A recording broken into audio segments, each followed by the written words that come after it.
Assalamualaikum warahmatullahi wabarakatuh. Perkenalkan nama saya Terdia Puspita dengan NIM 030711 82025008 kelas Indralaya.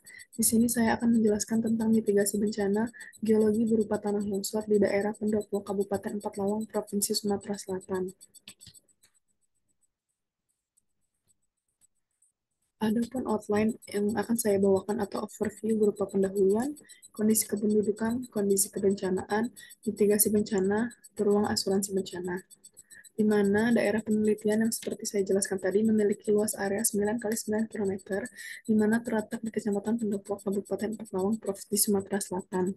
Kabupaten Empalawang merupakan salah satu kabupaten yang berada di bagian barat Provinsi Sumatera Selatan, dengan wilayah Kabupaten Empalawang sebesar 2.266,44 km persegi, di mana lokasi penelitian dari Kota Palembang dapat ditempuh melalui jalur darat, di mana berdasarkan pengamatan terlihat bahwasannya lokasi pengamatan merupakan wilayah pemukiman, perkebunan, dan wilayah lainnya. Kondisi kependudukan di mana pada daerah Kecamatan Pendopo berdasarkan kondisi yaitu sebanyak 54.480 jiwa dengan jumlah penduduk laki-laki sebanyak 27.989 jiwa dan penduduk perempuan sebanyak 26.491 jiwa, di mana dari persebarannya terdapat 14,15% penduduk berada di kota kecamatan, yaitu Kelurahan Pendopo.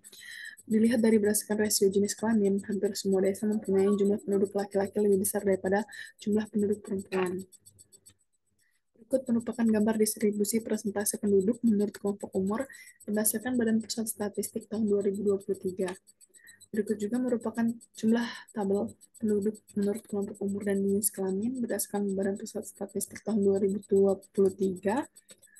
Berikut merupakan jumlah penduduk menurut jenis kelamin berdasarkan Badan Pusat Statistik tahun 2023.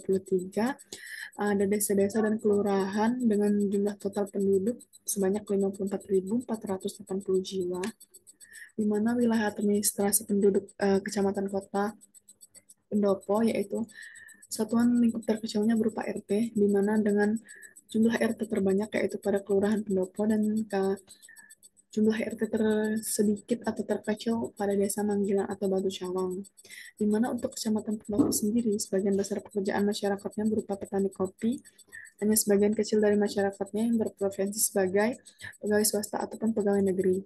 Dan juga ada yang masyarakatnya berprofesi sebagai pedagang, di mana barang yang didagangkan merupakan barang hasil perkebunan milik sendiri, di mana menurut Badan Pusat Statistik tingkat kemiskinan masyarakatnya pada daerah pendopo yaitu pada tingkat menengah. Berikut merupakan kondisi kebencanaan, di mana lokasi pengamatan ini terdapat 4 lokasi titik longsor, yang di mana merupakan jenis longsor translation landslide, yaitu di mana bergeraknya massa batuan pada bidang gelincir. 4 lokasi titik longsor ini terdapat di jalan penghubung antar desa, yang di mana dapat merugikan masyarakat sekitar.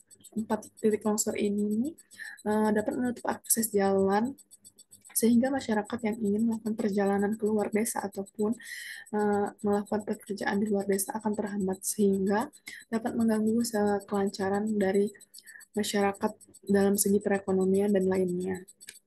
Berikut merupakan gambaran longsor, yaitu longsor di Desa Pendopo, di Desa Talam Padang, Desa Pendopo Barat, dan Desa Pendopo.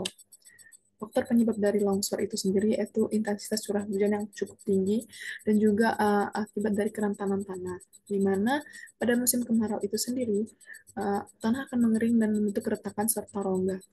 Namun jika terjadi musim hujan, air akan masuk melalui ronggahan dan menyebabkan pergeseran antar tanah dan menyebabkan terjadinya tanah longsor. Berikut merupakan tabel pengamatan iklim daerah pengamatan berdasarkan Badan Pusat Statistik.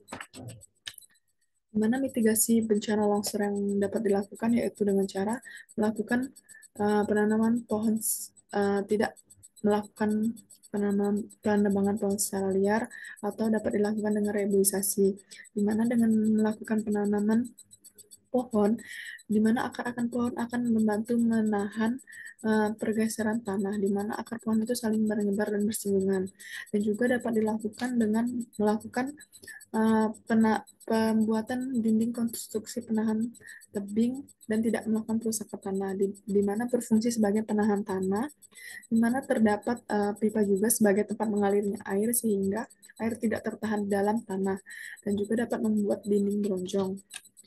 Dapat merupakan mitigasi bencana, yaitu dapat dilakukan reboisasi, dinding penanam pohon, dan juga bronjong.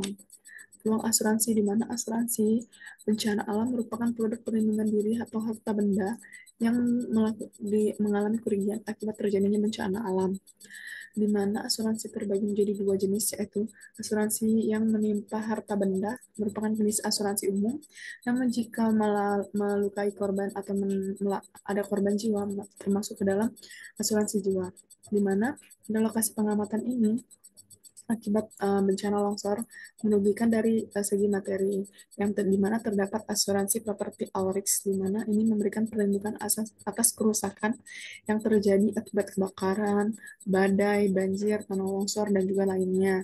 Di mana premi asuransi properti ini dapat dikatakan nilainya lebih murah dibanding asuransi jiwa, kesehatan, dan lainnya.